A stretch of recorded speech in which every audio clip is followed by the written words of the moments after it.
Às 22h39, no norte da Itália, a barragem de Vaion continuava intacta. O concreto não havia rompido. As comportas não haviam explodido. A estrutura principal permanecia de pé entre as montanhas. E mesmo assim, abaixo dela, uma cidade inteira estava prestes a desaparecer. Naquela noite, o desastre não começou na barragem. Começou na montanha.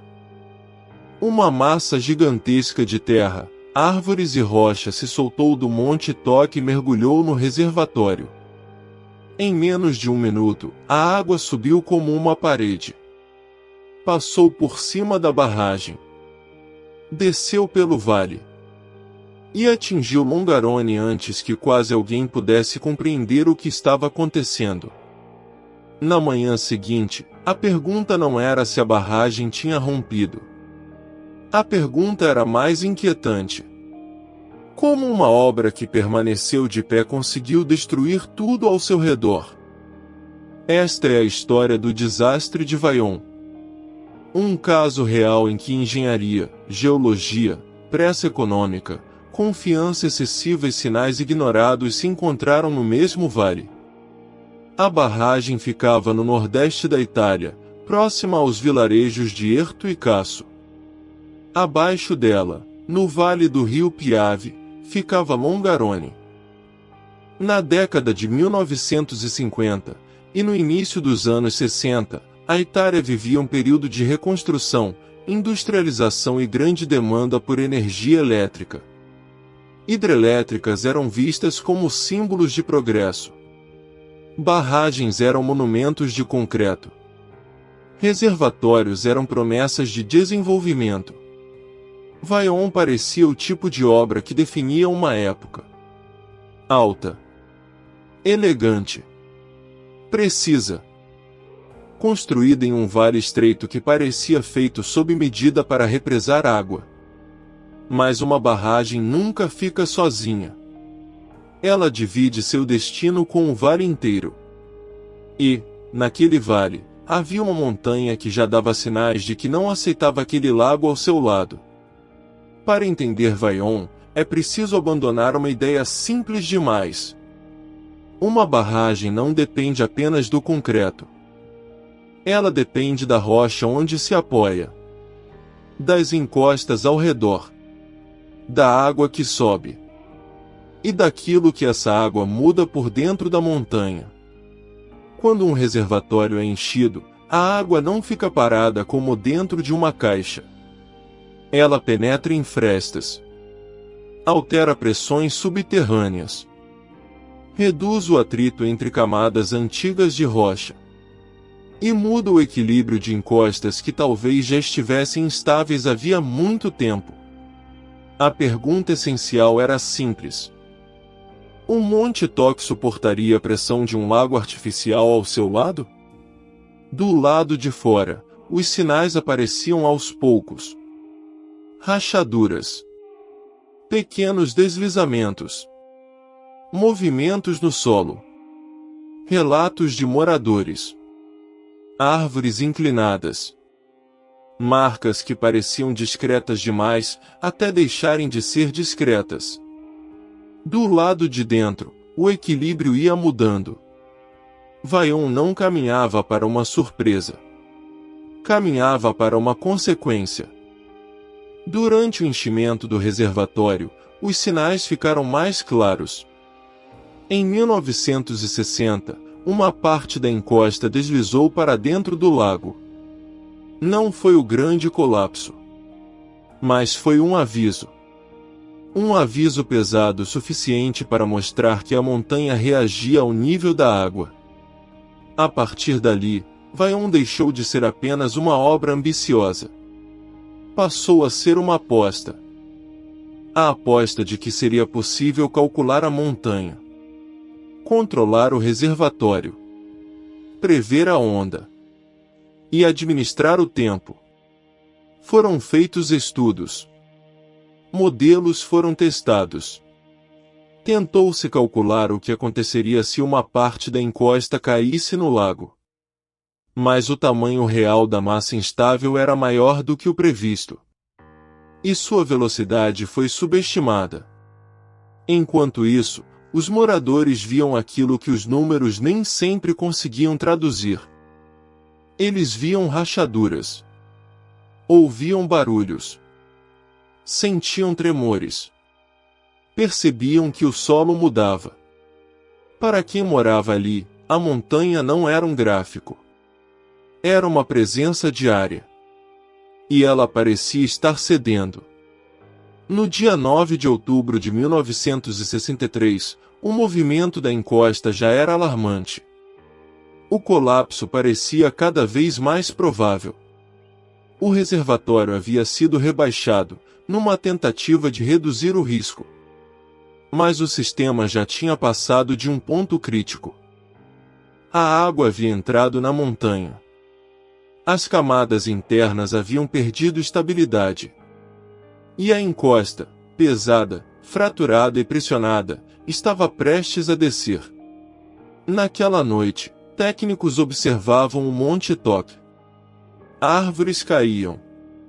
Pedras rolavam. A montanha dava sinais finais de movimento.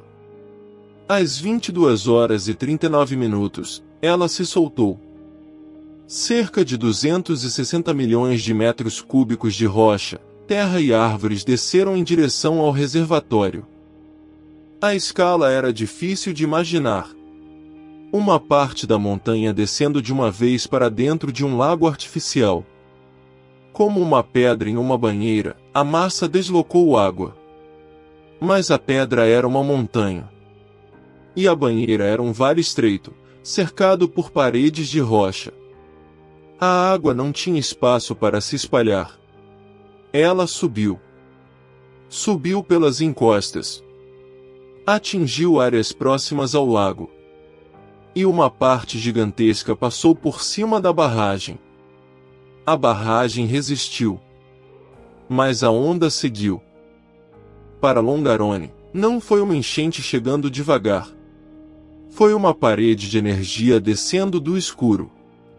Não havia plano de emergência capaz de transformar segundos em salvação. Não havia tempo para uma fuga organizada. Não havia aviso capaz de atravessar o vale mais rápido que a água.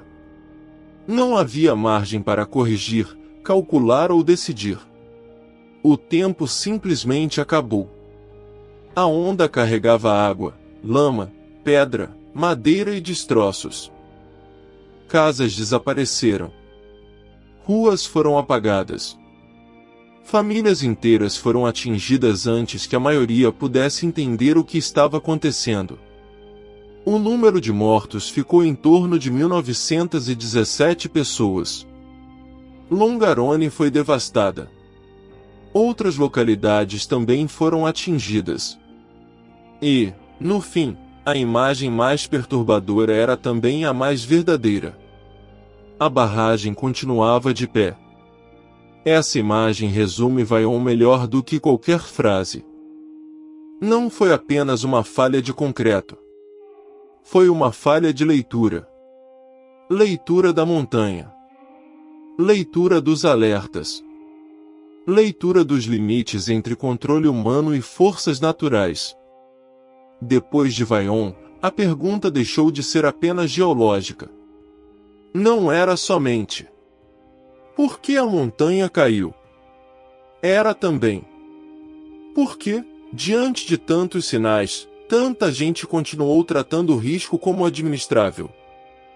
As investigações e debates posteriores apontaram para alertas conhecidos, leituras incompletas, decisões operacionais perigosas e uma confiança que resistiu por tempo demais.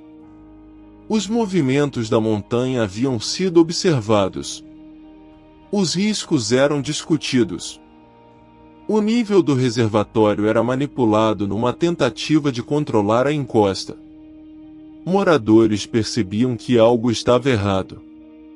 Mas o sistema continuou andando. Em tragédias assim, raramente existe um único instante isolado em que tudo dá errado.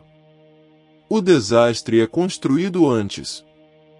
Em reuniões, em relatórios suavizados, em riscos tratados como aceitáveis, em alertas que parecem exagerados, até o momento em que se tornam óbvios.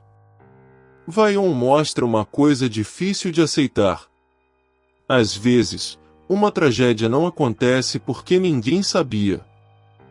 Acontece porque gente suficiente sabia o bastante, mas a decisão final ainda foi seguir adiante. Hoje, a barragem de Vaion ainda existe. Permanece entre as montanhas.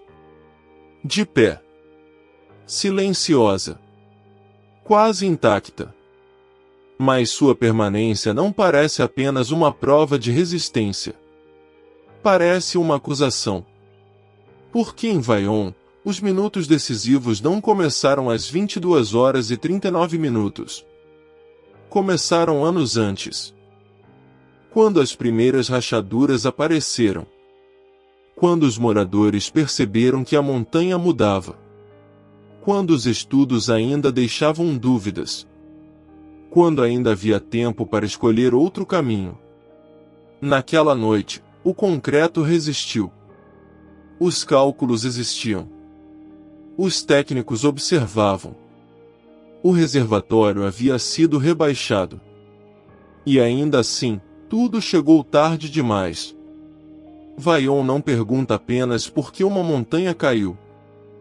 Pergunta quantos avisos uma sociedade precisa receber antes de admitir que já foi avisada.